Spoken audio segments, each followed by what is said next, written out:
Hello po, magandang umaga sa aking mahal na mga tagapanood. At ito ngayon ang ipapakita ko sa inyo, ang amin ang nagawa na circular pond na ang amin dito ilagay ay tilapia. Yan ngayon ang nakikita nyo, gagamitan natin ito ng circular trapal na in-order ko na sa Lazada. At ito ngayon ang ginawa namin, may nilagyan namin ng hollow block. Ito, palibot na to. At naka-fix na yan dahil mayroon ng mga buhos. And then ito naman ay 4 feet by 8 feet ang sukat ng isang piraso nito. So, 4 ito, dugtong-dugtong dahil ang aking diameter ay nasa 10 feet. So, mayroon akong nilagay na round steel bar na 10 mm. So, napakatibay na masyado. Matibay na. So, sufficiente na makahold nito ng bigat ng aking trapal. So, ang aming drainage system, kung makita nyo, pinix ko yan, nakatoks yan, yan, may clamps. So, para hindi magumalaw. So, dyan, bubutas-butasan ko pa yan ng mga maliliit, yung naka-vertical na yan. At yan ang magsilbi na parang drainage na namin.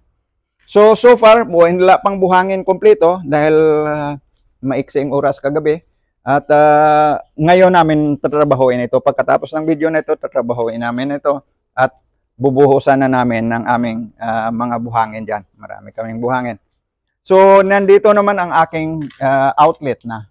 Nakapatayo dito at tatanggalin ko lang kung in kaso na gusto kong mag-drain na ng tubig.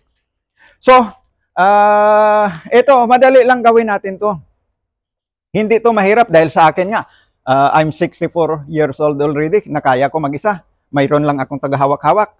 So, yan. Kakayanin nyo rin. Wala lang welding dito. Ginamitan ko lang ito ng alambre na numero 16. So, napakatibay. Tingnan no. Kasi maliit naman siya eh. Ito ho, hindi gaano malaki ito. Siguro ang kapal nito, nandyan lang yan sa mga 5 mm. Sa aking estimate, 5 to 6 mm ang kapal ng alambre na ito. Pero napakatibay. GI ito.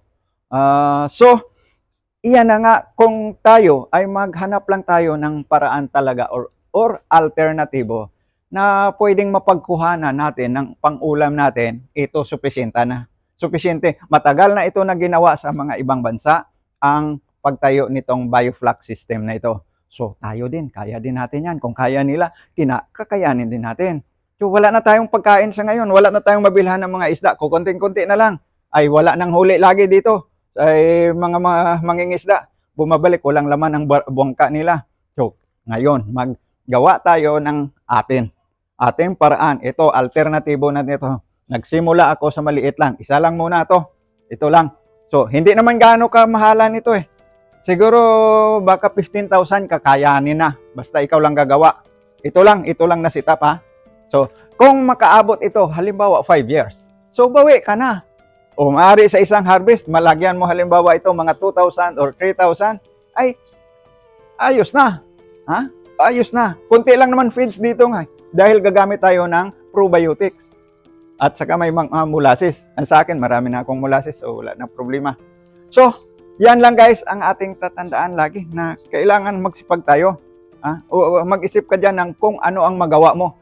Ito lang, napakasimple. Huwag ka na magsimento dahil sa simento na yan, napakalaking gastos lalo. Imagine, ikutin mo ang ano na yan, yung mga buhos na yan. So, sobrang gastos. Dito, mura. Mura oh. Pinturahan mo lang to. Marine epoxy lang ang kailangan dito. Tapos na. Then, maggawa mo na. Wala pa isang, ito, mga 2 days lang na amin to. Namili ako. Ako lang mag-isa nga. Ikot-ikot ako doon, mamili. Tapos pagdating dito, update, tapos na. O ito ngayon, hindi pa tapos yan. Itong nakapaikot na ito, na 10 mm. Tatapusin ko pa yan sa ngayon, after this video.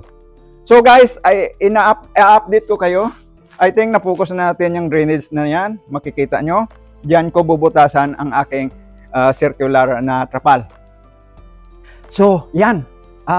Ini-encourage ko kayo. Kung mayroon lang kayong budget konti, then go for it. Go for it. Ang tilapia, masarap din kainin eh. Pwede natin gawin sarsyado eh. Piprito mo, laki-laki ng tilapia na yan, ng mga 4 months ang edad. So, saan ka pa?